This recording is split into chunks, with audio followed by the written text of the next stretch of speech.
consider scoring it in the future. Another unscored metric will be third-year retention rates. Currently, we provide and score a one-year retention rate. So if you taught in year 1 after graduation, are you still teaching in year 2 or year 3? And if you taught in year 2, are you teaching in year 3? This will look at specifically people who were employed that first year in a public school, employed the second year, are they still employed that third year? And it doesn't have to be in the same school, it would be in any public school in Tennessee. Providers have been interested in this to see about the longevity in the classroom that their completers have had. So those are some changes we're thinking about to the employment metric. So Amy, this is Lillian. Question, with your advisory council, can you say that everyone is in 100% agreement on all 3 of these recommendations, or did you have a lot of discussion and there's some that may not be in alignment? That's a great question. For candidate profile and for everything that I've talked about so far, we did reach a solid consensus. There was nobody who was very opposed to any of it. I think for the employment metric, there was some discussion on does providing this additional unscored information make the page a little crowded or confused. So we worked through some design decisions on that. I think some of our programs would also like to see us work toward capturing more information. Like, could we have state data not just on public schools? Could we look at private schools? Is there a way to track folks who go out of state? And as we think about that, it's definitely a data challenge, but I can see why it's so important to so many institutions, and that's something that we're happy to follow through on looking into. Great, thank you. Absolutely. This is the one where there's absolutely more discussion, and I'll be interested in your thoughts. We don't have a decision at this point. The provider impact domain is what captures observation and TVOS data. So I'd like to set a little bit of legislative context for you before we jump into this. We are required by law to report TVOS scores of providers' completers on the report card, and that requirement was not lifted based on 2017-18 assessment data. However, Public Chapter 881 of 2018 did hold students, teachers, and schools harmless from any negative effects due to the 2017-18 TN Ready assessments. It did not include similar provisions for districts or EPPs. TVOS is weighted heavily on the report card scoring framework, and it represents about 1/3 of the points going into the summative score. So we have heard clearly from EPPs that they have concerns about how the assessment cycle went this past year. While it's not required by legislation, we do take seriously those concerns, and we posed to our advisory council several options. Before I go into discussing those options, I do want to say that TVOS captures student growth, and that's something we really have to remain focused on as a state and as educators. We understand that there are concerns, but it's also worth noting that TVOS measures all EPP's completers the same way. So even if there were issues, which this legislation was passed before any data came back, before there were reliability studies, the issues may not be as significant as initially thought, but they would affect EPPs equally. So at the end of the day, we're all in the same boat. We all want to make sure our students are achieving a year's growth each year. So I'm going to tell you kind of what our advisory council thought, what our staff came up with, and then we'll be interested in hearing what you have to say as well. What our staff discussed and what we shared with the advisory council is that regardless of anything else we do, the staff are committed to doing 2 things that may help address TVOS concerns. First, we want to reframe the language on the report card's landing page. That's the 2 sentences right above that white search providers box you might see. What we're trying to do here is, it's currently phrased as the report card evaluates the effectiveness of programs in preparing their completers. What we'd really like to do is reframe it from saying that we are giving a holistic grade to everything about an EPP, to saying that this is a report that monitors how EPPs are performing on the state's key priority areas. We've heard that feedback from EdPrep before, that the report card captures many metrics, but not everything that's important about a program, and we think that's a fair critique. We also want to indicate on the provider impact page will have essentially an asterisk, a note, that students, teachers, and schools were held harmless from the 2017-18 assessment cycle results, so that a lay user going to look at the scores on that page will know that there were some challenges and that there was not accountability at the school teacher or student level. So those things are what we are committed to doing regardless of anything else, and the advisory council was in agreement with both of those.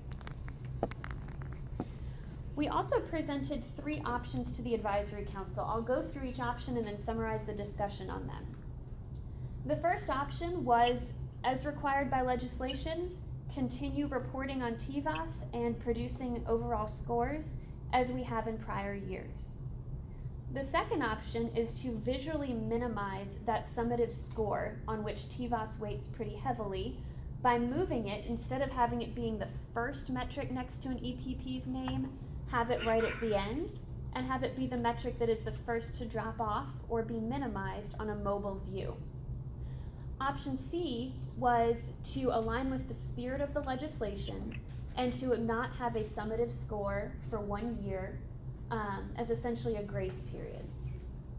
So it was actually, the discussion was it was a vibrant discussion. 2 to 3 people out of the advisory council favored option C. They felt like TVAS weighted very heavily on the summative score and they had significant concerns about it, so they did not think it was appropriate to have a summative score this year. However, more council members actually preferred option A for several reasons. First, they believe in the importance of TVAS and wanted to see the hard work they've done to prepare their candidates be recognized. And I don't mean that to say that folks who wanted option C don't believe in TVAS or don't think that it's important, just that that was one of the reasons articulated. In addition, folks who favored option A wanted consistent reporting results over time, as it's useful for them in program monitoring and for the accreditation process they go through every 7 years.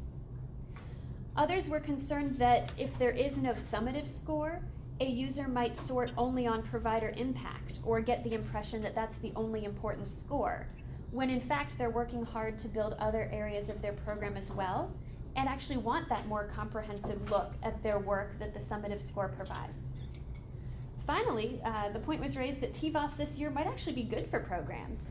Newer teachers, we haven't seen their individual scores yet, they may have actually had positive results. No one favored option B all that much, just wanted to share that we did present it. This is a really complicated issue, and we're operating within our legislative constraints while also wanting to be responsive to our important stakeholders. So our staff is committed to continuing to work with the department, which has also brought in outside consultants to help understand the reliability and validity of the data. For example, how outliers were handled, or how students who had multiple logins, how were their scores affected. Our initial understanding is that, especially for TVAS, the data reliability and validity was greater than expected when the legislation passed. We also want to hear from our stakeholders further and welcome their continued feedback. So with all that being said, I know it's a lot to take in. What are your thoughts right now? Amy, this is Bob. I was on the call yesterday too, and I guess I was a little surprised in the discussion, and that, I agree with everything you said. The people talked about the positive of option A. There was not a strong feeling about option C, other than a couple of people, and I guess that kind of surprised me based on the scores and test scores and all the issues that came up with that. So it was kind of a surprising discussion a little bit. It was to me as well. Thank you for summarizing that as our state board rep to that group. I appreciate it.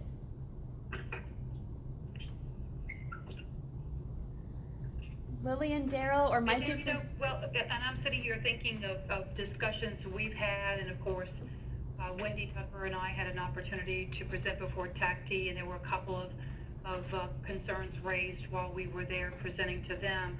So, that was just a few people, and so based on what Bob had said, I was thinking the same thing, that perhaps there would be more people voting for or suggesting that option C may make more sense.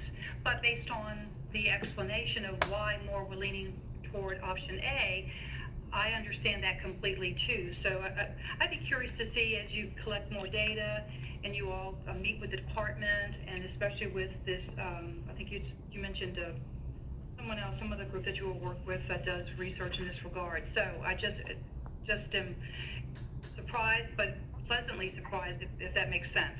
So, and I don't know if Mike is on the call and can be heard, if he has anything he wants to say, and especially Daryl, if there's, or other comments.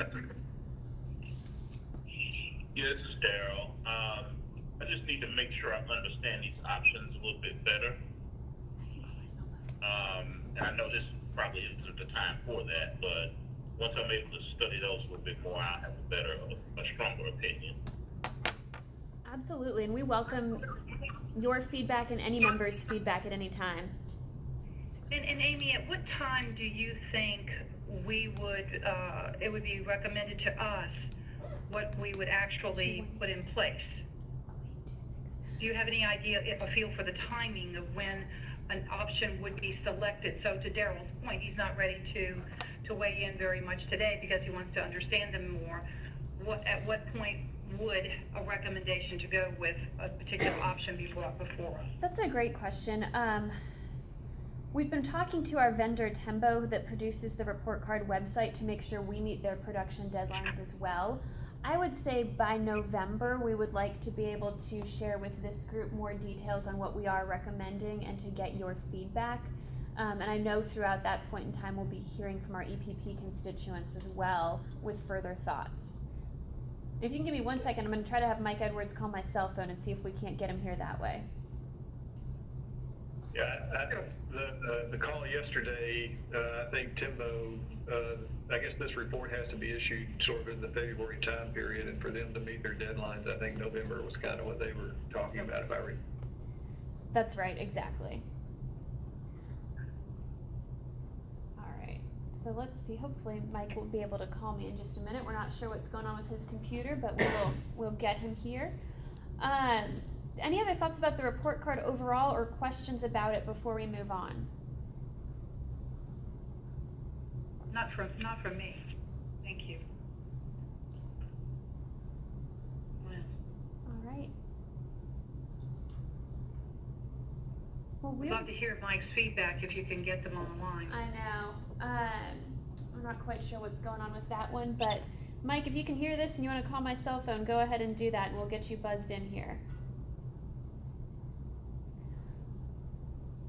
Otherwise, to not delay the agenda too much, we'll go ahead and start looking at our next topic, which is a discussion of a recent report from the Department of Education on Educator Diversity and an accompanying report the State Board is currently working on that Catherine's leading up about diversity in educator preparation. So if that sounds good with you all, I will go ahead and turn it over to Ms. Sylvia Flowers with the Department of Education's Division of Teachers and Leaders. Yes, thank you, Amy. All right, thank you. Last month, the department released a report on educator diversity. This was a joint effort between our data and research team and the Teachers and Leaders Division. In case you have not had a chance to review that report, these next few slides show some of the data highlights from that report. So as you see, in Tennessee, our demographics around students and teachers of color are as follows. We have 37% of our students who are students of color, while 13% of our teachers are teachers of color. And this report also includes data on our administrators of color, which is at 20%. Next slide. In the report, we break that down into four demographic categories, which you'll see on this slide. So white, African American, Hispanic, and other teacher or administrator or student of color. And so you'll see here that when we look at African American teachers, they represent about half of those of the African American students. So 22% of our students are African American compared with 11% of our teachers. We also looked at this, our teacher and administrator demographics over time. And we see that while our students of color are increasing, particularly in the Hispanic student group, our teachers and administrators of color have remained fairly stable. Next slide.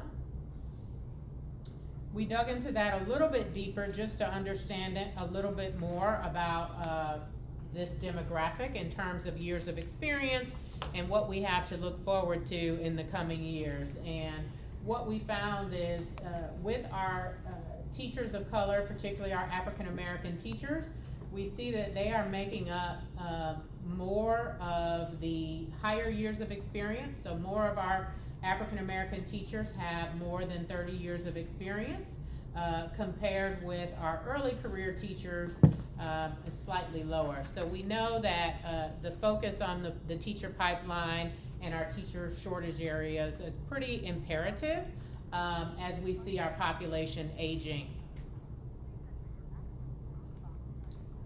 And then, as you would expect, this scatter plot compares our districts. Each dot on this scatter plot represents a district, and you will see the percentage of teachers of color along the y-axis and our percentage of students of color along the x-axis.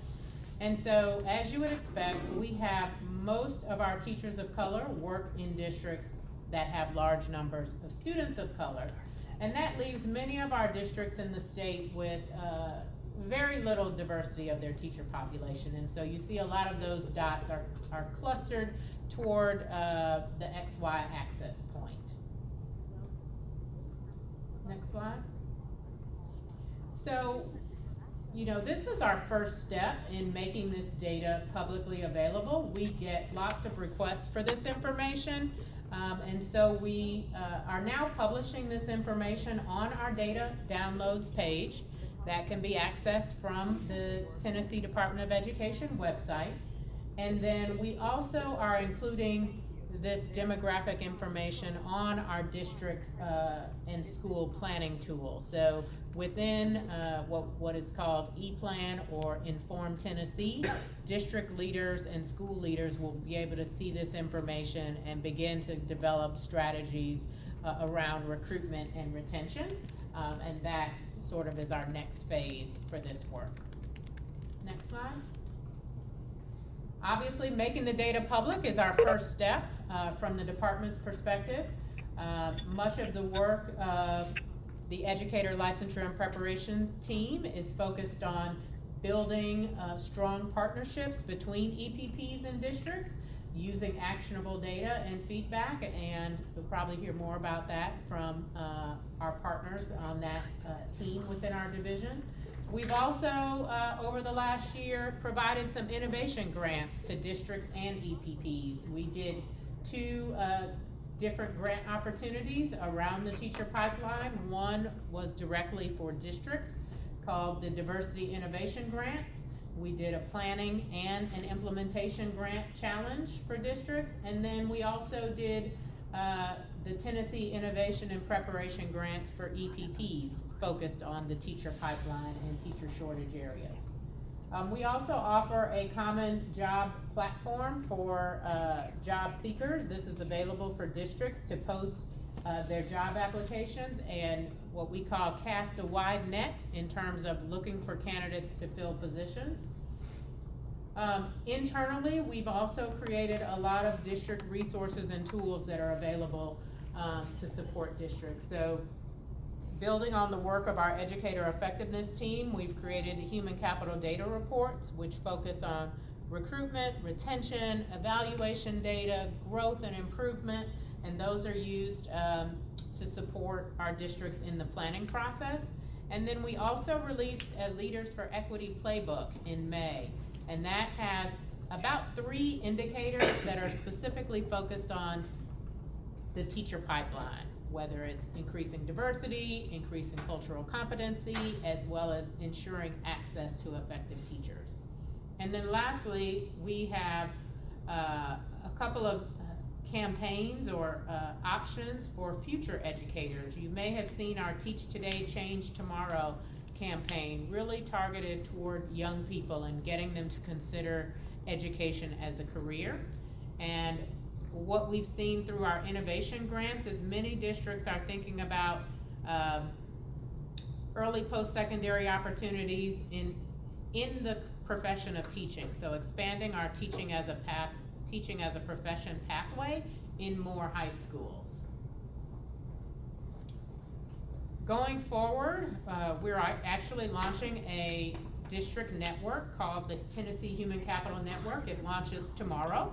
And this group is going to come together over a series of 4 to 5 meetings, really around developing a comprehensive human capital management system, and also to field test the Leaders for Equity playbook. So pushing in on those two thoughts, equity and human capital management, which are really the sole focus area of district and school leadership.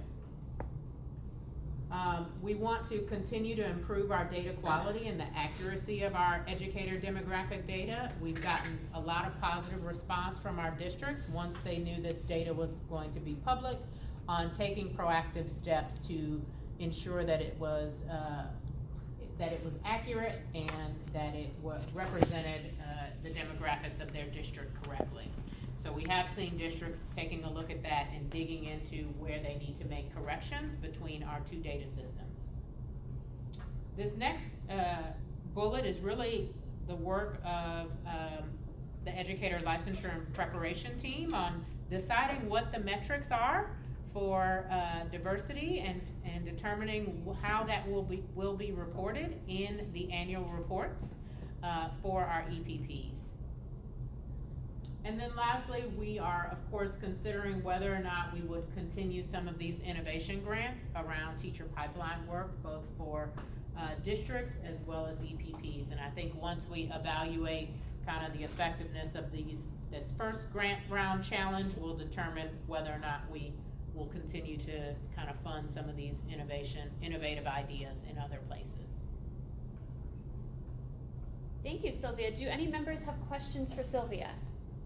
And if you haven't seen the report, we can make sure you get that.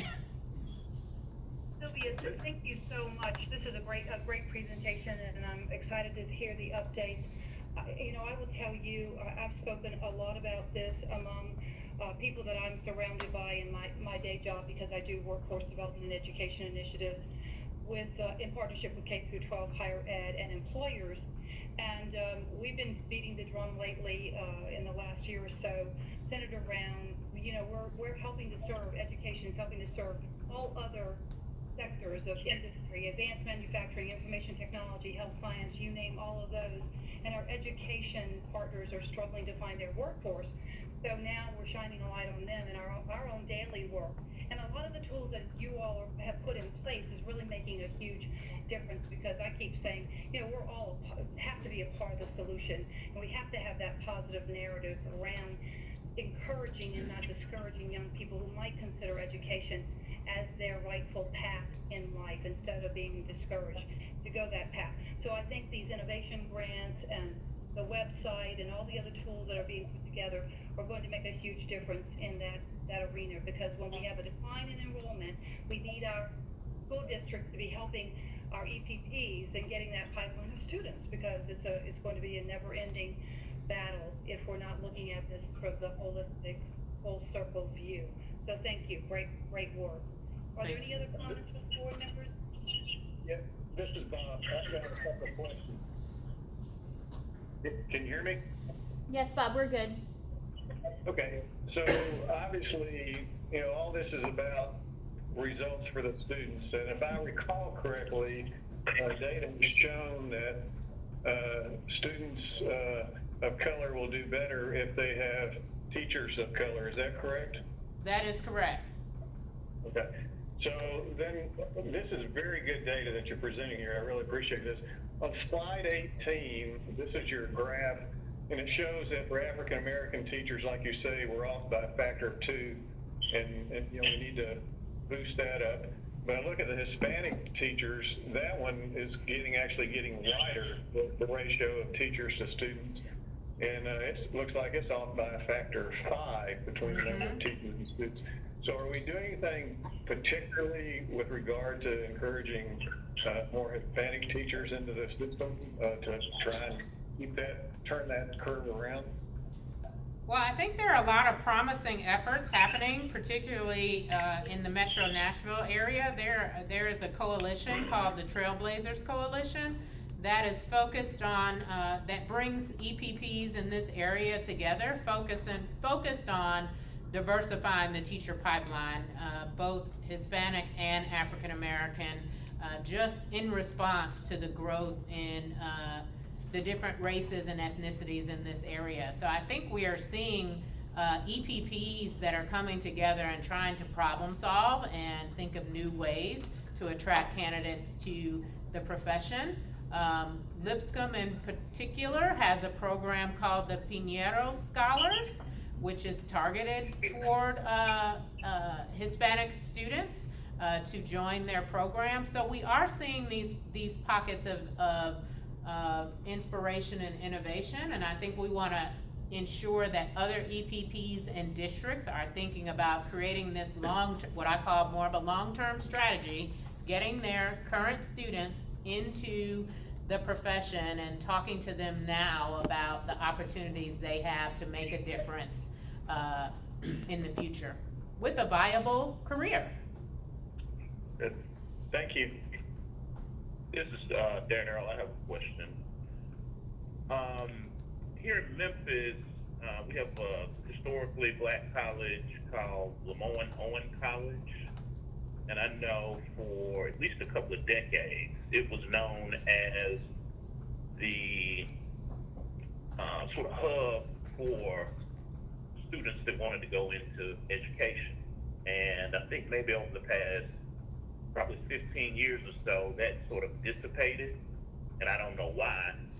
But I was wondering with the HBCUs across the state, and I'm thinking TSU, Fisk, Lemoyne Owen, there may be others that I'm not thinking about, but is there a way, or are any of them EPPs or considering becoming EPPs? Or have they ever been EPPs? And if not, that may be something to think about in terms of encouraging students who are already on campus to go that route. Also, if that's not possible in the near term, it might be worth considering encouraging districts to develop some type of partnership with them to sort of guide them in the direction of career path of education and maybe guiding them to some post-secondary EPP opportunity or post-baccalaureate. Yeah, so I can speak to that a little bit. This is Catherine here. So of our HBCUs that you mentioned, our strongest EPP in terms of providing diverse completers is TSU. They do have really strong partnership programs with districts and local communities. But even amongst our HSBCUs, we could be doing more. It might be a little surprising to know that of our EPP completers at TSU, it's still only 40% diverse candidates. So you're right to speak to HBCUs as an important lever and perhaps an area of focus for us. I will add that even with our diversity innovation grants to districts, one of the main strategies that they proposed was, opening up the lines of communication between their district and the HBCUs that we have in Tennessee and in surrounding states. So actually dedicating some of these resources to recruiting and outreach at some of these institutions, places that they may not have ever gone before, that they wanted to start investing time, travel, developing specific marketing materials to target students to come to their districts. So I will say from the district side, they are thinking that they want to open up the lines of communication and start to build some stronger relationships with historically black colleges and universities. I'll add too, this is Michael Derline with the department. just to kind of echo some of the conversation that happened earlier about the focus on partnerships, we're not just looking at accountability as a lever for improving this, though we did kind of start there. This is a really important area for us to focus on with respect to partnerships, and when we are able to find those promising practices, we want to get that back out to the community to be able to share what has worked. I think recruitment to EPPs is also in some cases a fairly new idea, and in a lot of instances recruitment is really done at the college level, and they aren't necessarily thinking about these specific issues at that level. Whereas now we're really starting to hear EPPs have conversations about ramping up their efforts with respect to recruitment for the educator preparation program. And I'm hearing the same thing, Michael. I've been in conversation with some of the EPPs, and they're doing exactly that. I think traditionally it would have been normal for someone to look at the demographics in their geographic area and say, based on population, we're doing fine in that arena. But in shining a light on this opportunity and challenge, I think there is that recognition that we can provide that education into this profession across the state. We can be tapping into students that are in other parts of the state to go into the east side of the state or into the middle part. You know, we're not confined, and we could open up and realize that we can be a part of the equation wherever we reside as an EPP. So I think it is definitely making a difference by having this as an element on the report card. And what we're going to go into next, Catherine's dug into data specifically from the EdPrep report card on completer diversity of completers in recent years. So she's actually going to go even more into depth on the topic that you all are just leaning into of how do EPPs relate to teacher diversity. Right. Hello, Dr. Catherine McElvin here. Happy to share with you some of the insights that the State Board's report card has allowed us to put together over the last few years. This is picking up off of work that Spencer has done over the last several months, and so happy to just kind of take his work and share that back with you all. So when we've had the report card going for several years now, so I'd like to share with you some data that includes all of our teachers who've completed their preparation program or served as a teacher of record as part of the job embedded program from 2014-15, 15-16, and 16-17. So 3 cohorts of completers for all of our EPPs here in Tennessee. So first thing we wanted to look at was, once an EPP has, graduates a set of completers, where do those teachers, those new teachers, go on to teach? So what we did is we looked at the match between the new completers and the demographics of the students that they went on to then serve.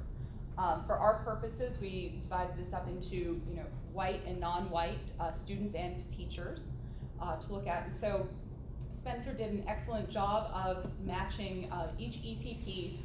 What are the top 3 districts they send their completers to? What are the top 5 districts that they send their completers to? And then there was a comprehensive composite of where they sent all of their teachers to, and came up with a weighted demographic measure of how diverse those students are across all of the students that they serve. We see the same trend across all 3 models, but we usually use the composite model because it's the most holistic. But in general, there's a large mismatch between EPP completers and the students that they go on to serve. If we wanted to, Bob, I believe you talked about factors, factor of 2, factor of 5. If we think about this in terms of ratios, the EPPs that we have going on to produce the most diverse completers, they're still only producing enough teachers to serve a 1-to-2 ratio for students. So every teacher that they prepare, they are still serving 2 diverse students. So you'll notice the graph on the right shows the teacher to student ratio in terms of diverse folks. And we've got a long way to go. certainly a lot of work we all need to be doing to get this match closer to one, because there are so many great benefits for students of color to have teachers of color and to help support their academic achievement in that way. All right, moving on. Within that, there is certainly still more to do, but we are seeing some really encouraging bright spots within the last 3 years of data here. So when we think about placement, we actually are seeing a greater number of non-white completers being placed in Tennessee public schools. That is encouraging that they're being prepared here and then they're here to stay and serve in Tennessee public schools. What's interesting is when we looked at the hiring rates for various subgroups of demographics, we're seeing a 16% higher hiring rate for Black male teachers. This is reflective of a demand for, if districts have the opportunity to hire a Black male teacher, they are eager to do so. So this is a call for us to make sure we get more of these people in the pipeline to meet that demand. One thing that's interesting is, certainly some of our EPPs prepare more diverse candidates than others due to geography, kind of mission of the university, etc. So what we did control for EPP, so to look for differences in diversity rates when we control for which EPP they came from. When we do that, there is still a 10% higher demand for Black male teachers as well. So that's important to note. When we look at retention, how long they stay in the classroom after the first year, so year 1, did they stick around to teach again year 2, we see a small benefit in retention for our non-white teachers. They're staying around for year 2, 94% of them are, compared to our white completers, 92%. Not an earth-shattering difference here, but it is encouraging to see that that they are happy after the first year and elect in the majority to stay on afterwards. When we look at impact, so this I want to throw up a couple caveats. All of these differences are quite small, and we have to talk about these carefully. But there were some trends in the data that I did want to share with you. So when we look at impact, when we say impact, we quantify that on the report card in terms of TVOS and on observation scores. The majority of Tennessee's non-white completers are African American. We do have small numbers of other subgroups such as Asian and Hispanic completers. These numbers are actually quite small. These populations are quite small, so we have to take some of these conclusions with a bit of a grain of salt. However, when we did look into demographic subgroups, there was a small positive trend for Hispanic and Asian teachers, which is quite encouraging. When we do control for which EPP they went to, that trend remains, although it's not quite as strong. There's a little bit more of a concerning trend around observation. Again, note these are very small, so we don't want to overrun these, but when we do look at observation, there's a small negative trend for diverse completers. When we look at that overall, and then that trend increases a little bit when we do control for which prep provider they did go to. Surely there could be lots of hypotheses underlying this, but just wanted to share with you, we are seeing some differences on observation. However, overall, again, these were zoomed in, very small differences, but overall, diverse completers have a broadly similar trend of impact scores to white completers. These were just little microscopic, put that magnifying glass on to uncover some things, but overall, relatively encouraging look around TVOS scores, and yes, that's what we found in terms of impact.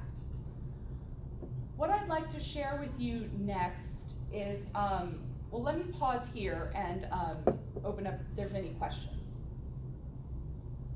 Yeah, this is Bob. I had a couple of questions. If you can go back to the slide that gives your diverse new teacher to student ratio, I'm struggling just trying to understand what this is saying, because you said that for every one teacher, I'm talking, I think you're in the dark blue, it serves, every one diverse teacher, it serves 2 within a district. Help me with this. Yes, sir. Yes, sir. I'm sorry again. Sure, yes, this was complicated, so apologize for the complicated graphic here. But the little sliver you're honing in on, what that represents is the 2, so this is each ed prep provider. So that sliver represents the 2 of our ed prep providers who prepare diverse candidates, such, send out candidates into the world that are half as diverse as the students they serve. So those are the 2 EPPs that are doing the best in terms of meeting the demographics of the students they serve. Okay. And so the other one, so the 3, you have 3 providers who do 1/3 of what it is, and then Correct. more than 6 providers do 1/5 and 1/6. Okay, that's. Yeah, so I'd say that the main takeaway from this is that our ed prep programs are not meeting the needs in terms of matching the students, of producing teachers who meet the demographics of the students they go on to serve. Sure, I understand that. Okay, and then go down on the last slide there that you had on the Asian and Hispanic. How does your African American? It'd be nice to have all the groups. How would that match up on those? Yes, sir. So there was not a statistically significant difference for our African American folks when we did break that down by subgroup. Let me refer to my notes to see what precisely that is.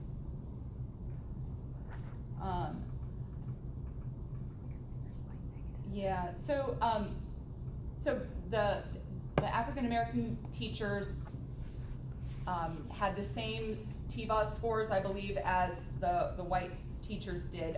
There was not a big difference, which is why I did not pull it out to highlight, but that's an excellent question. We were only pulling out ones that were statistically significant, Bob. Okay. And the observations, those probably weren't really statistically significant, but at least we're just showing that there They was were, but they were very small. So, you can be statistically significant if you have a high sample size you're looking at, but it could be a very small effect. So if you're looking on a scale of 1 through 5 for observation, 0.04 it's significant, but it's not necessarily practically significant. Right. Thank you. Mm-hmm.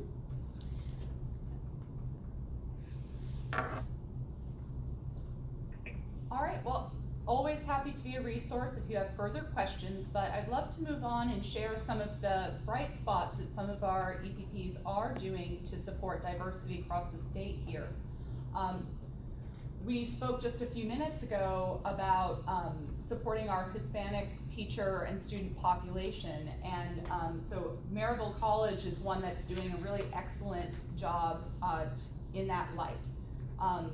Michael, you did just mention how recruitment is a new thing, something that's recently kind of come onto the radar screen for ed prep providers. So the program that Maryville College has done is really excellently working with the community. I know that they have a partnership with the Hispanic Chamber of Commerce in East Tennessee, as well as various other community partnerships down into K-12, down into kind of more economic development type things, where they really are working to increase access for the area's Hispanic students to come to Maryville College in general, and then specifically once they're there to bring them into the teaching path. So they're really doing an excellent work there in terms of recruitment, getting students into the college. Carson Newman has an excellent recruitment strategy once the students are on campus. In terms of getting folks into their ed prep program once they're already on, they've done a really nice job of cross-campus partnerships. So they'll work with different student groups, they'll go in to talk with professors and faculty in different classes. They said that, I believe it was them said they had a nice partnership with some of the cultural anthropology faculty to talk about education and bring them in that way. Then once they're there, they have a really excellent student support system as well to help these students get through to completion. Once they are in the program, one thing I'd like to call out around Middle Tennessee State University is they've done an excellent job being data-driven in closing that achievement gap. In 2013, they looked at their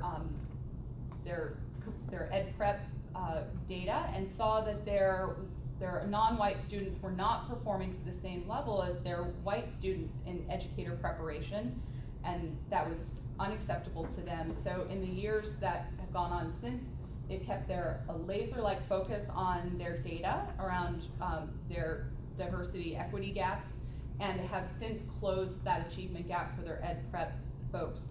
And that's an amazing achievement, and applaud them for keeping such an eye on important data points such as that. Once our students are through the program and then start their careers as new teachers, supporting them in placement is something that Tennessee State University has done particularly well. Sylvia mentioned a lot about partnerships earlier. TSU has really strong district faculty relationships, partnering with Metro Nashville Public Schools. It seems like there's a lot of crosstalk between the two groups, a lot of hiring. They'll hire folks for faculty that did work in the district and vice versa, so that they can really organically prepare a pipeline for their completers once they are done and help land them in the classroom. So lots of great work being done. I think that, you know, it's excellent that we're all keeping our eye on how things are going so we can continue to move the needle in the right direction. So questions for Catherine on the EPP specific research on diversity?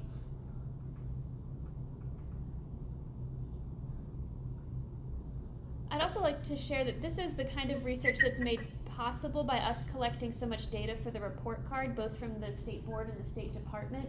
We're really excited to be able to shine a bright spot on EPP practices here, and we hope to continue to provide further looks at the data in different ways over the coming years. If there are no questions, I'm going to... Great job. Yes, absolutely. Sarah, I just say great job on the research and illuminating this for us so we can stay abreast of it and support the EPPs and the districts as they pursue doing this. Excellent. Appreciate that, I Daryl. echo his comments. Thank you both very much. Very, very important.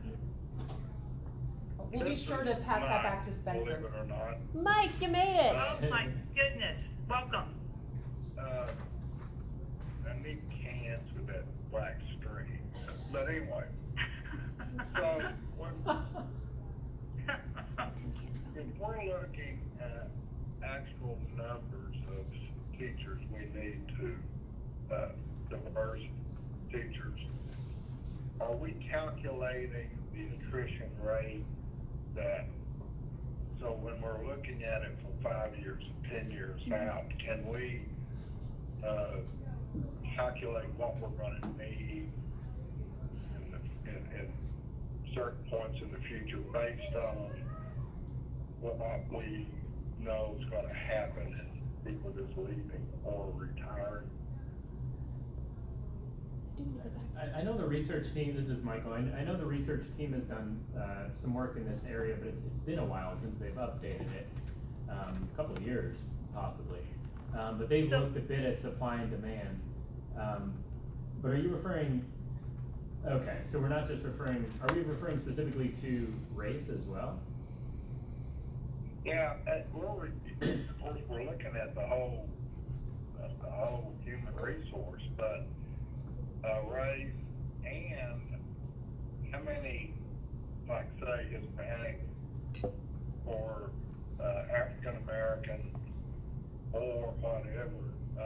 teachers are we gonna need? How many are we gonna need that are math teachers? How many are we gonna need that are in K through 6? How many? So if I recall, that's more of what they looked at, subject specific, to look at the areas that would be declared as high needs. I do not believe they looked at race, but I think that would be interesting, especially to see as populations change within K-12, pre-K-12 schools, thinking about that flow of people into colleges across Tennessee. Michael, I believe that there was, especially on the website, Teach Today, that there was a prediction of 20,000, not a shortage, but open positions. I believe it was by the year 2020, approximately 20,000. So clearly somebody's gathering that data, so it would be wonderful to have that breakdown to Michael's point, Mike Edwards' point. We're So definitely do you know where that partnering. data came from? Is it? I don't know if they're just using projections of the number of students that we'll eventually have in the state versus retirement calculations. I'm not quite sure how they came to those, but your point is well taken, that we need to be slicing into the data in different ways, not just to see characteristics of a teacher, but also their actual subject matter in comparison to folks who are retiring or expected attrition. Precisely.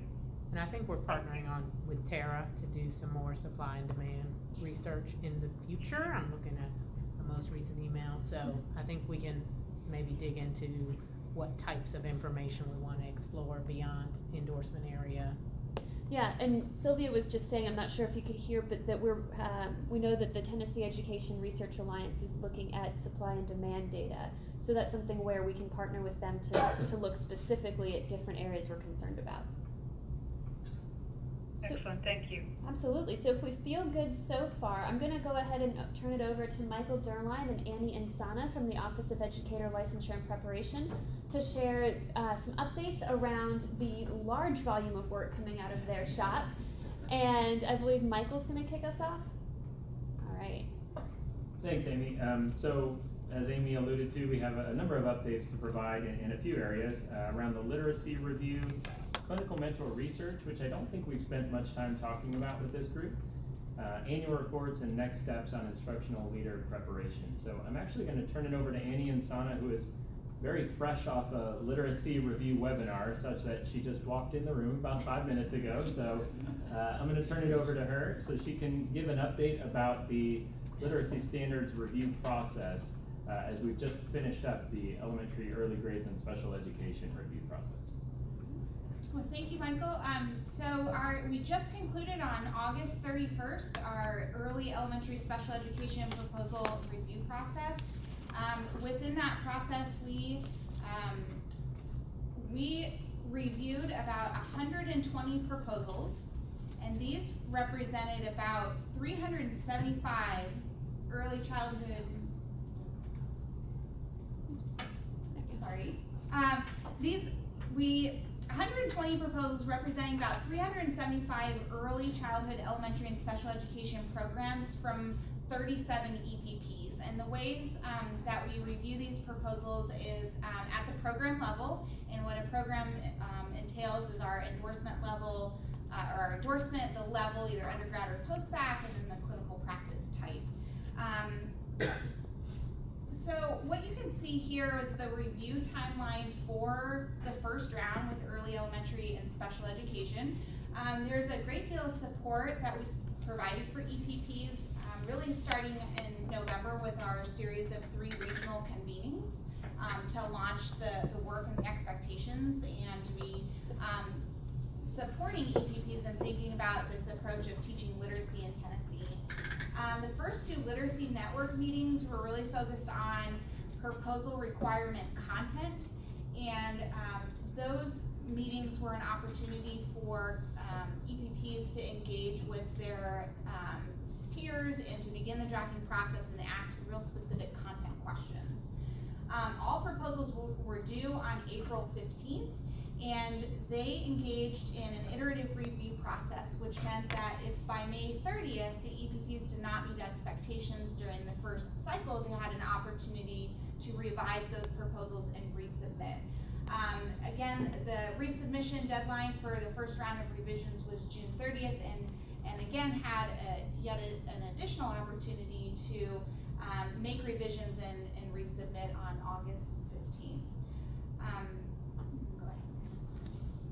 So this graph represents those 3 cycles of review and the outcomes. This is representative of the approximately 120 proposals we had. What you can see from the graph is that we had approximately 34 proposals meeting expectations during that first round, but it was really during that second round, which many EPPs did engage in the revisions and were able to meet expectations during that second round. Overall, as of August 31st, we had 35 EPPs meet expectations on proposals after the 3 rounds of review. That's 35 out of 37. We did have 2 EPPs that did not meet expectations, including Fisk University and Lemoyne-Owen College. We have some plans for support with both of these EPPs, and over the next couple months, we'll be sure that we'll be meeting regularly and talking with those EPPs to ensure that they're making adequate process to address the deficiencies and be able to meet expectations on the proposal. So we can transition and talk a bit about the next round of reviews, which include endorsement levels in the middle, secondary, and instructional leader programs. More explicitly, on the next slide, you'll see that these endorsements are broken down into 3 essentially buckets that we call them, and they're all aligned to a different set of EPP literacy standards. So the first group includes the ELA middle and secondary programs. The second group is instructional leaders, and then we grouped the rest of the endorsements into our third bucket, which include the non-ELA middle and secondary, our CTE academic education programs, and our pre-K-12 programs. On the next slide here, you'll see the timeline for submission of those proposals. We staggered the dates just slightly to make the review a little bit more feasible for our reviewers. The ELA middle secondary and the instructional leader proposals will be due in January, and then quickly following will be our non-ELA group proposals due in February. These endorsement areas will engage in also an iterative process, and so they will have the opportunity, if by March and April of their notification they did not meet expectations, they'll have 2 additional chances to make revisions and be able to review that reviewer feedback and make those necessary changes. The expectation is that all of these standards for all endorsement areas will be implemented during fall of 2019. Just briefly, this is an example of what the proposal structure looks like for these endorsement areas. I'll go through these really quickly. Again, we review these proposals at the program level, and so EPPs checkmark. This is a proposal template from our ELA middle and secondary, so if EPPs offer this particular program, then they would check the applicable boxes, so we are able to review these, understanding what programs they offer and which ones are up for review. On the next slide, you'll see an example of the standards alignment. So this proposal review process really essentially does 2 things. It includes sort of the breadth of coverage of standards. So the expectation is that all EPP literacy standards will be covered somewhere within these programs. And then there is an expectation that they will be very tightly aligned to the standards themselves. So this is representative of sort of the breadth of coverage of those standards. And then on the next slide, you'll see that we ask a series of comprehensive questions in which EPPs respond to really show the depth of the integration of the standards within their programs. Generally speaking, the proposal comprehensive questions are pretty much the same across programs in that they ask about program sequence, how their literacy preparation really builds in depth and complexity over time, this gradual release of responsibility within clinical experiences. We ask for actual evidence and for them to submit candidate assessments that show how they're engaging candidates in understanding and working with these standards, and then addressing student difference as well. For literacy reviewers, you can go ahead and go to the next slide. Just a bit about how the reviewers that we recruit and select for this process.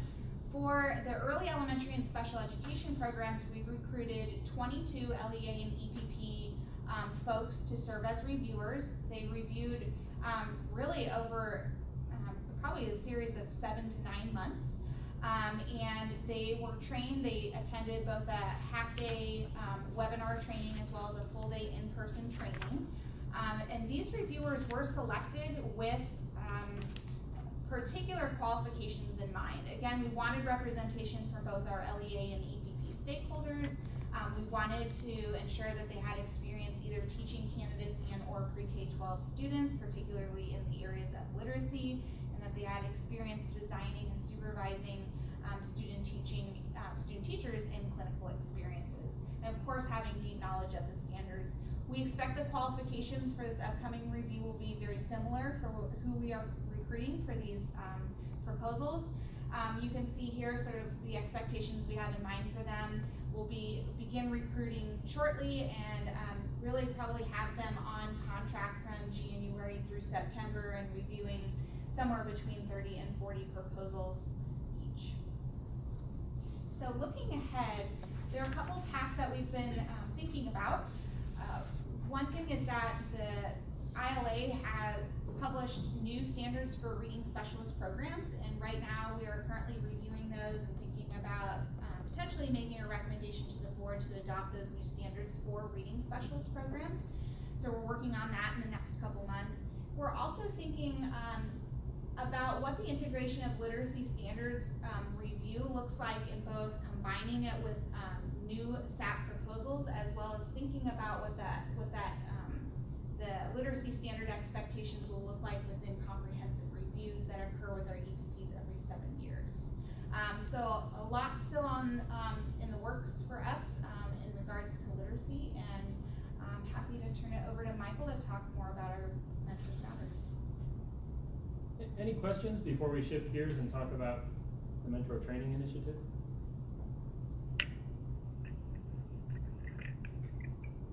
Michael, it's Lily, and the one thing I would appreciate is receiving a copy of this presentation. I do not believe we received this in advance of this meeting, so it is a lot to digest, and I'm incredibly thankful for the great work and the presentation by Annie, but I would love to get a copy of this and to sink my teeth into it a little bit further.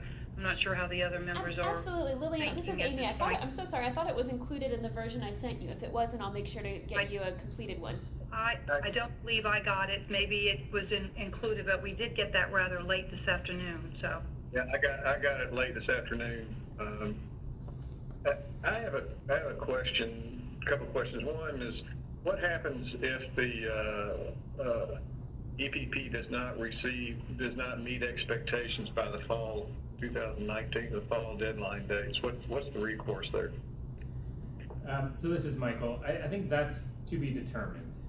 Right now, the board policy really points to recommendations being made in a change of status that are directly tied to comprehensive reviews, focused reviews, interim reviews based on annual reports.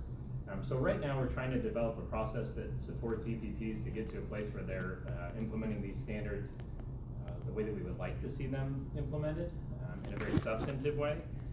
But I think that we need to probably have a discussion about if we're continuing to see just an ongoing inability to do that, what would that look like? I guess the other question I have, and again, I'm not an educator, but I strongly believe that the key is reading, reading at grade level, 3rd grade. How are we confident that these literacy programs that we're putting together are going to achieve that? I mean, maybe that should be maybe not in this meeting, but some other meeting. I guess I'd like to understand, what data tells us, or my wife is a teacher for 30 years, so, I hear this quite a bit. So what is the confidence level that we have that we're going to get there with literacy? Yeah, I think that's a fantastic question, and one that we have been wrestling with as well. And I think it's something that we want to ensure that in the future we're not just leaving this review process as is, but we're coming back to EPPs to see exactly how they've implemented proposals as designed. And then we do want to be able to point to some tangible measures to determine whether or not that proposal or that program has had a significant impact.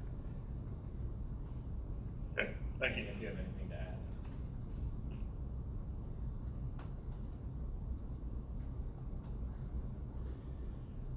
Okay, if there aren't any more questions on that topic, I'd like to shift and talk a bit about the Mentors Matter initiative. So, as a reminder, this work is funded through our IES grant. A little over 2 years ago, we received $3.5 million, and that money is supporting in the development of the TN Atlas system, as well as this clinical mentor training work that we're engaged in, and some on annual reports as well. We are receiving a significant amount of support from the University of Michigan around the research aspect of this work. And you'll see that reflected in the next slide. We are working very closely with Matt Ronfelt at the University of Michigan, and some of the research that he's found through, and I'll note that most of these studies were actually conducted in Tennessee, tell us a whole lot about the clinical mentor experience. So that first item there says that many clinical mentors serve as a mentor only once every few years. We do want to dig a bit deeper into that to better understand how often they're doing that, but I think generally speaking, he is not seeing in the data that clinical mentors are coming back to that role year over year. The next bullet, 20% of educator candidates are hired by the school where they completed clinical experiences. I will note that that data is from, if you want to go back to the previous slide for one, there we go. That data is from Chicago, but he has also done this analysis in Tennessee and found very similar results. Though he did look at the district level and find that 45% of student teachers who are placed in a specific district are then employed there.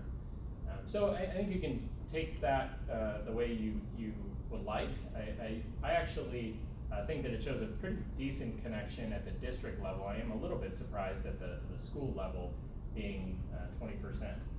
The next two are really focused on effectiveness. So a positive relationship exists between clinical mentor effectiveness and early career completer effectiveness. And then candidates assigned randomly to more instructionally effective mentors reported more and better mentoring and feeling better prepared. This is looking at both observation and TVOS data. So there were multiple ways he looked at this and found that there is a relationship between clinical mentors and effectiveness of teachers following that experience. Only to highlight that this experience is extremely critical in the development of new teachers. So on the next slide, we laid out a few challenges that we see. Some are kind of anecdotally, some are driven by data. So we know that we have kind of a struggle to find teachers in specific areas of need. We've talked a lot about high needs endorsement areas. Providing high quality clinical experience is a challenging aspect of preparation. It requires a significant amount of logistical support and coordination between district level leaders, school leaders, EPPs, and many folks who are out in the field traveling from one school to another, and that can be a challenging aspect of preparation. Many clinical mentors receive little or no training, and the training they receive varies widely. I would certainly not say that there are no EPPs that are doing significant substantive training for clinical mentors, but I think what we see more often than not is that there are trainings kind of focused on the logistics and responsibilities around the clinical mentor experience, and not so much on the substance of what it means to be a high quality clinical mentor. And then lastly, clinical preparation varies in length and types of clinical practice. So there's a lot of variability in the experience. Hey, Michael? Yes. Go ahead. Michael, can you hear me? Yes. Okay, we lost you for a period of about maybe 60 seconds or less, so we're struggling to hear you now. I know you're there, but Can you hear me now? yes. Okay, can everybody else hear? Yeah, you're a little bit farther away than you were before, but you kind of wiped out on the struggle exists to find teachers in specific areas, and after that, we didn't Okay. get anything left. Okay, thank you. So I'll go to the second bullet there. Providing high quality clinical experiences is a challenging aspect of preparation. So a lot is involved in the process of ensuring that candidates have a high quality clinical practice. There's a lot of coordination that has to happen between districts, schools, EPPs, and so it's a challenging process overall.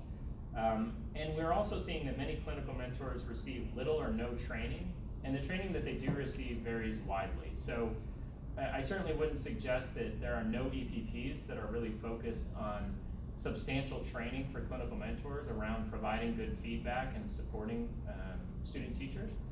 But we're also seeing that a lot of trainings are really more focused on the logistics of the experience and the sort of roles and responsibilities of mentors, as opposed to the competencies and aspects of clinical mentoring that makes it a successful experience. And then lastly, clinical preparation varies in length and types of clinical practice. So this can also pose some challenges to ensuring that the experience is of high quality. So with that said, with support from the University of Michigan, we are engaging in two different initiatives. The first is the Mentors Matter Placement Initiative. And so with this initiative, and this is really between the University of Michigan and Tennessee Tech, they're working together to use data, evaluation data, TVOS data, years of experience data, and identify a group of people who are predicted to be more effective. And then those lists of educators are being provided to districts, and they're being asked to select from a specific list of educators in their process of selecting clinical mentors, really to get at this question: can a targeted recruitment strategy result in a pool of more instructionally effective mentors? So we want to be able to see what are the characteristics that do connect to effective clinical mentoring. So this one is really led by the University of Michigan in partnership with Tennessee Tech. And then the next slide gives an overview of the Mentors Matter Training Initiative. And this is the one that we've actually been engaged in with a number of EPPs. I'll share that info in just a moment, since last spring. And so the goal here is to provide training to clinical mentors in modeling effective instruction within a specific targeted area. So the first day of our training focuses on questioning, and there are a number of reasons why we selected questioning as the area of focus. And then we make the connection between understanding what good instructional practice in the area of questioning looks like, and then how can they use that information to provide actionable feedback to their student teachers. So the question there is, can targeted training and support enable clinical mentors to model more effective instruction and provide more effective feedback to teacher candidates? The next slide. So this work is grounded in what we're calling clinical mentor competencies, or the practices of effective clinical mentors. And this is kind of a sampling of some of the actions that you'd see, but up there on that top row, mentors model effective teaching and professional practices, mentors provide feedback to promote development of strong instructional practices, and mentors develop a supportive relationship with candidates. This was adapted from the Nashville Teacher Residency, and we've received some feedback on this, but I think that it's important just to note that this has not existed before in Tennessee, to the best of my knowledge. Really a framework for grounding what it means to be an effective mentor and the expectations for a clinical mentor.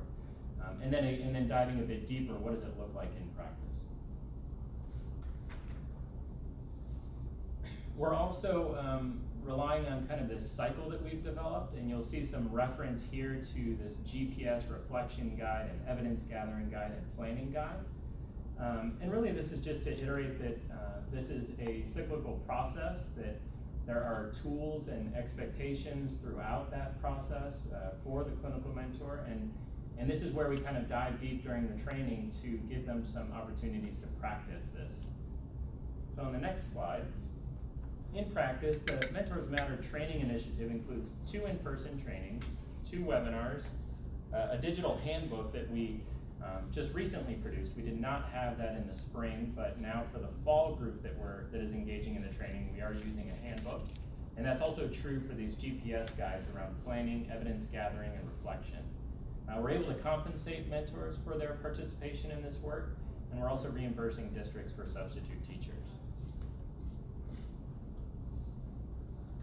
So again, just to kind of reiterate the goal, it's to develop effective clinical mentoring practices by building knowledge of strong questioning practices. And right now we're actually developing day 2 of the training, which will take place here in just a few weeks. And we're focusing on a few areas outside of questioning. And we're connecting them to high leverage forms of feedback. So we want to ensure that mentors have exposure to very specific targeted practices that they can use with student teachers to provide good feedback. And then we wanted to formalize that process. So instead of providing these high leverage forms of feedback and just expecting that it's happening, we wanted them to document them on these planning guides and reflection guides. So to give you a bit of an overview of where we've been and where we're headed. Last spring, we partnered with Carson Newman University and Freed-Hardeman University, and we really did an initial pilot of this work. In the fall, and just in August, last month, we conducted a training with Freed-Hardeman, Union University, and UT Martin, and in just a few weeks, we will have day 2 of that training with the same group that we trained last month, and then we will also redo day 1 with second placement clinical mentors. In the spring, we anticipate we will partner with a few EPPs in East Tennessee. We're still working out who exactly will be involved in that work. And our next steps are really to assess the impact. So University of Michigan has a number of tools they're using to determine whether this training is actually having an impact both on perception of how well candidates feel they were prepared, how well they were mentored, and mentors' perception of how well this training impacted their ability to be a successful clinical mentor. And then there are tons of questions that we can ask ourselves about how we could either scale this up or share this information or think about the policy levers that may be in place to expand on this work across the state. So lots of work to do here. We wanted to just kind of give you an overview of everything we're doing because we have not shared this to date, and I know it. Any questions about the clinical mentoring work? This is Bob. I have a question. Really good stuff. I think mentoring is key. But if past performance is the best predictor, how do you select your mentoring candidates, or is there criteria for, for selection to be a mentor, or how does that work? So the EdPrep policy does have some fairly high level expectations for clinical mentors. I believe it says they have to be rated as highly effective. They also have to be endorsed in the area where an educator is seeking preparation, so it can't be a serious mismatch between the two endorsement areas. But beyond that, there's not a whole lot of policy requirements or prescriptive requirements around that topic. I think through this, hopefully we will learn some of the other characteristics that matter, and that could potentially inform some of either the guidance or policies that we create on this topic. Thank you. Michael, this is Lily. So you said that this Mentors Matters initiative was funded through an IES grant. I don't remember if you said the period of time for this grant. When does the grant funding run out? Because I know you talked about scalability and sustainability beyond the grant. Sure. Can you clarify that? Yeah, absolutely. So technically, the grant period ends in September of 2019. I anticipate that we will apply for a no-cost extension at that point in time. We are actually doing well as far as our spending, so we will certainly have money that would carry over. So we anticipate that we would at least apply for another year extension of that work. But at that point in time, we would reassess our budget and determine exactly where those dollars would go, because a lot of money is being spent on the development of that TN Atlas system as well. And then in terms of the EPPs that are involved, I'm trying to remember the numbers from the beginning. Is it about 35 you said that are, no, that's for the other part of the presentation. Clarify for me then, how many EPPs are already involved in this, and how many do you expect to roll it out eventually to all EPPs? So, I'll make sure I did that. so far, we've worked with, 4 EPPs. Sorry, 4? 4, yes. And then in the spring, we believe we'll be working with an additional 3. As far as rolling it out to all EPPs, I think that's where there are a lot of questions that come into play as to what is the most effective way to do that. One model could be to engage in kind of a train-the-trainer type model, where Right. we have the resources and the agendas and layout of what those trainings look like, and we train EPPs and expect that they then engage in that work. Because I think the amount of capacity it takes to just pull these off is not insignificant. So I think that this spring, we definitely want to sit down and examine what we've done thus far and look at the results, and just also be responsible to assess whether it is having the intended impact. It will be a while before we're able to look at outcomes, but we also intend to do that as far as looking at how well those teachers perform once they're in the classroom. But again, I think that there are a lot of questions there around capacity and most effective way to expand on this work.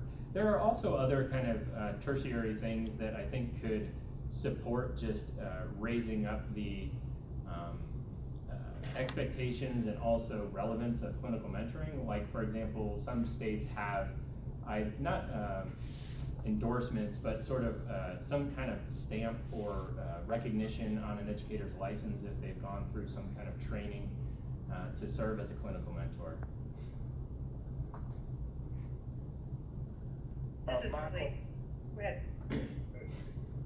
you know, really, these mentors train, and they kind of sort of adjunct. They're part of the EEP's training program for student teachers. Somehow or another, I don't know how that gets built into the tuition. Say that again, Mike, I'm not sure where you're going. Well, I'm just trying to figure out how the economics work, which is a long time, way far ahead. Like Ed said, this thing's, as Bob said, this thing, we got it, we do clinical, which is got to, that's where it works. We gotta figure out how to do it many different ways, including the economics. And the EEPs are not, the LEAs are not going to bear that crap, so we're gonna figure out how to, at another time, another day, figure out how to pay for it. Yeah, are you referring to compensating mentors? Yeah. Yeah, that varies quite a bit right now. There are a number of districts and EPPs that are really working strictly on a voluntary basis, and mentors are not compensated. They may receive release time to provide support. And then I know of at least one district and EPP partnership where mentors are compensated around $1,000. But see, once we make it part of the EEP performance, then they have, it becomes part of their program. And that's why I said it's almost as though these mentors become adjuncts.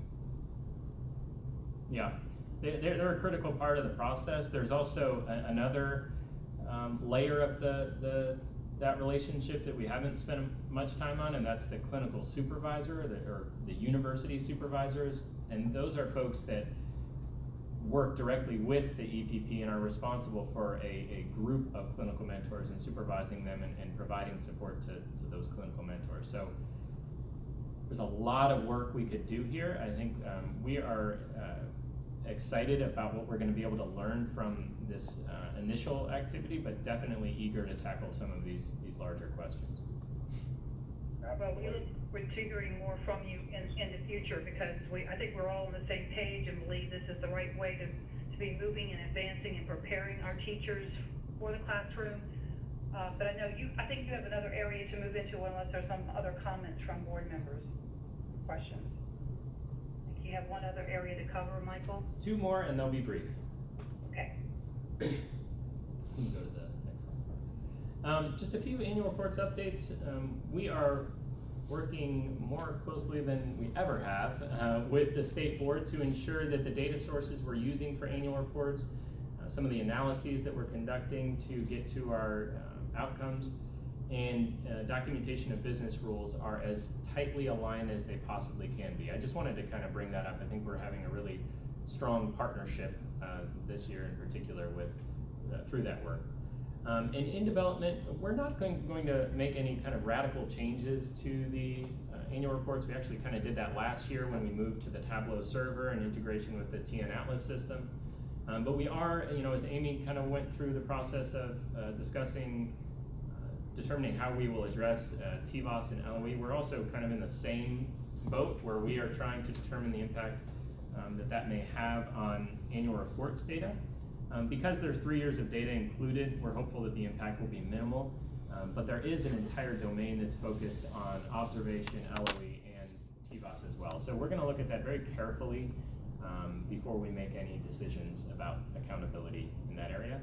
We're also working to have a printable Excel data set. Believe it or not, EPPs want more data beyond the Insights tool. They want something that they can manipulate, and so we're hoping to be able to produce an Excel data set that they can go wild with, I guess, and do whatever sorts of analyses they'd like to do.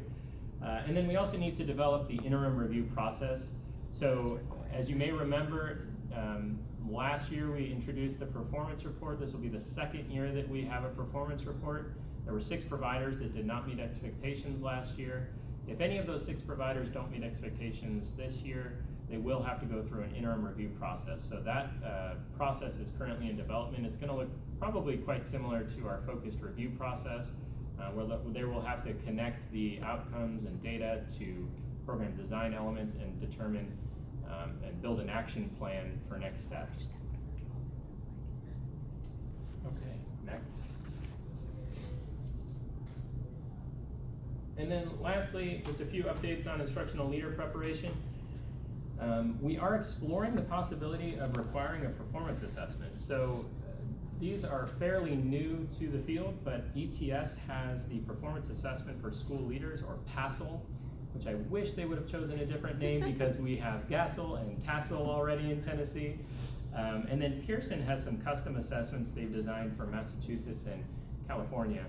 So we're really just starting to learn about those assessments, but we do, again, see very much value in the idea of a performance assessment. We're encouraged by what we've seen thus far in conversations with ETS and Pearson, and we're reaching out right now to the states that have adopted assessments to just get their sense of how that assessment is working in their states. But we do need to explore questions like, would this be in addition to the SLLA? Would it replace the SLLA? And the timeline for implementation and requiring a performance assessment. But we're excited about that possibility. We also want to conduct a landscape study examining clinical practice in leader prep programs. So again, kind of with this increased focus on clinical mentoring and clinical practice, we don't want leader prep to be behind, and we'd like to really get a handle on what are the best practices in clinical practice for leader prep. This is also an area where policy is not very prescriptive. In teacher prep, it is a little more prescriptive. We specify the number of weeks or the number of days in a given year that various clinical practice types require. That is not the case for leader prep. So this might be an area where we come back with some policy recommendations that better clarify the requirements for clinical practice and leader prep. And then lastly, we are redesigning the instructional leader program approval review process. I think this is probably not a surprise to you. Now that the policy has passed, we're revisiting the instructional leader review process and trying to better align it to everything that we're doing around teacher prep. So developing things like rubrics, reviewer training, scoring guides, and we're really excited about that work, and would be happy to share a timeline with you once we have that all nailed down. Happy to take any questions.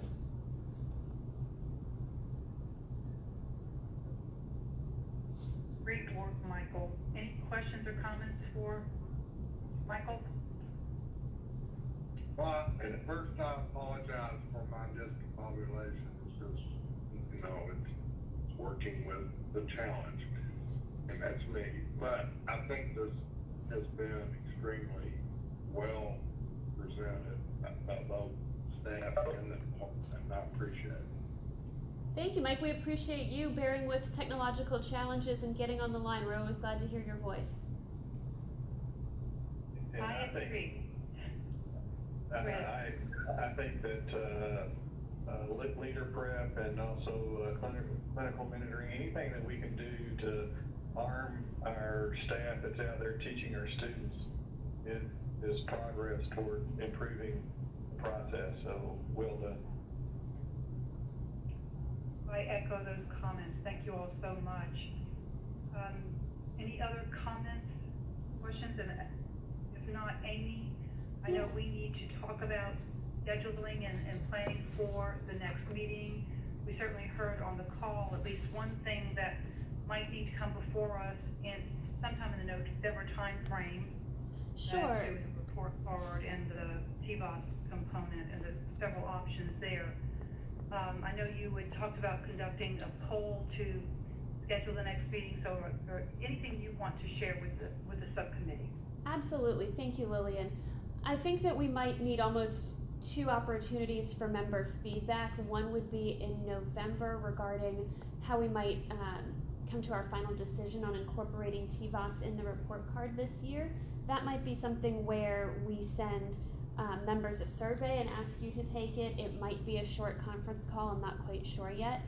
The members of this subcommittee have requested quarterly meetings or phone calls, so that would put our next meeting in potentially December or January.